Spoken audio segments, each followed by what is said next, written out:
Indira Gandhi municipal స్టేడియంలో ఈ నెల 15న రాష్ట్ర స్థాయి స్వాతంత్ర దినోత్సవ వేడుకలు జరగనున్న నేపథ్యంలో ఉన్నతాధికారుల సమక్షంలో మంగళవారం నిర్వహించిన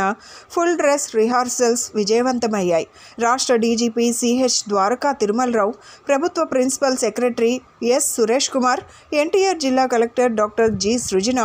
AP SP DIG B Rajakumari, NTR జిల్లా police commissioner SV Rajasekhar Babu, Vijayawada నగర పాలక సంస్థ commissioner HM Dhyanachandra, Vijayawada RDO BH Bhavani Shankar తదితరులతో కలిసి రిహార్సల్స్ను పరిశీలించి సంతృప్తి వ్యక్తం చేశారు.